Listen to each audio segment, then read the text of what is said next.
All right, what's up you guys? So today we're doing the barbell RDL. This is one of those movements that a lot of people struggle with when it comes to doing the RDL, especially when they're doing it on their own. They didn't get that professional help they needed. So there's proper ways on assessing whether or not you have that hinge, and I'll demonstrate that once I finish doing the RDL. The barbell is gonna start off the rack. Now, if you don't have a rack, you're gonna probably have to deadlift it off the floor. I'm gonna step into the bar. My hand placement is going to be right outside the frame of my body. If you see me, I'm hip width apart. So right outside here. Now, if you have smaller hands, grip may tend to be a factor.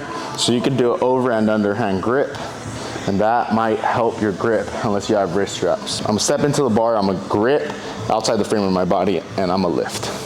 I'm gonna take one big step back. Now I'm in this position here. Now, when it comes to RDL, you wanna make sure you hinge back first. There's a lot of times where people have spinal flexion, or they're rounded on their spine, and that may trigger lower back pain. And you're hinging back from the hips.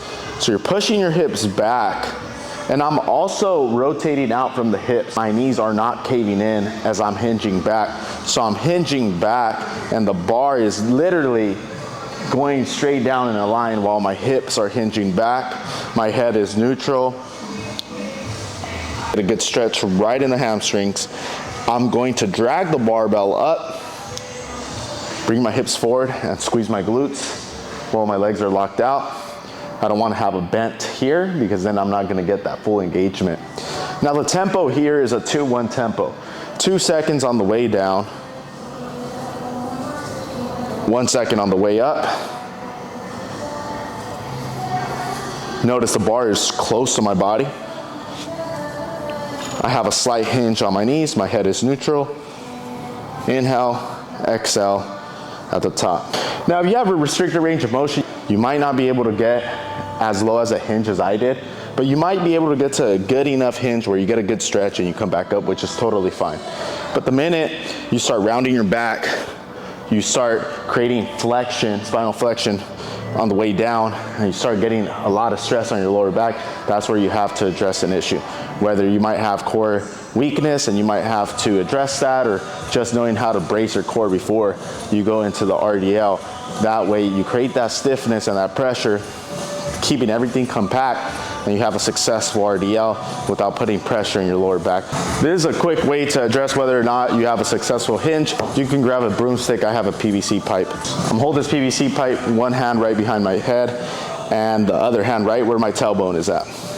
What I'm gonna do is I'm gonna hinge my hips, and I'm trying to make sure I get a successful hinge without disconnecting one side. So this will be a pass, hinging my hips, hinging my hips. This is a pass. As you can see, I'm still intact. A fail will be hinging back, and the broomstick or PVC pipe coming up. You can look at yourself in the mirror, you can record yourself and see if you have a successful hinge. Now, for whatever reason, you can't get that successful hinge and you have a lot of pressure, maybe in your hamstrings, maybe your hamstrings are super tight. And let's just say you do have some hamstring tightness and that's keeping you from getting that good stretch in the hamstrings. Then you could place a barbell right before you do the RDL, kind of high up. And what I'm gonna do is an active releasing technique, right? I'm gonna come right around and I'm gonna place one leg over the bar. Notice I'm at the highest point of where the hamstring starts. What I'm gonna do is I'm gonna find a trigger point. Okay, I'm finding a trigger point, meaning an area of tightness. Some of you, I actually put these in your warm-ups for those that do online training. And this one's a great one. Say I find the area of tightness, I'm like, oh, this is tight right here. I'm gonna extend my leg out, making sure my toe is dorsiflexed, pointing up. You know, I might do like 8 reps here. Then I'll find another area of tightness. Right here I feel a lot more tightness, and I'll do anywhere from 8 reps to 10 reps. I might find another trigger point depending on how I'm feeling, right? I could do the other side, great, I feel better. Now after that, you could even do your lats as well. Some of you might have really tight lats. You'll be here, you'll hinge your hips back, and I could rock side to side, maybe 6 to 8 reps. On the 8th rep, you can hold and you can create tension right in the lat. Think of it as if you're pulling the bar towards you. and you hold it there for 15 seconds. And I'll do the same thing on the other side, 8 reps, and I hold for 15 seconds.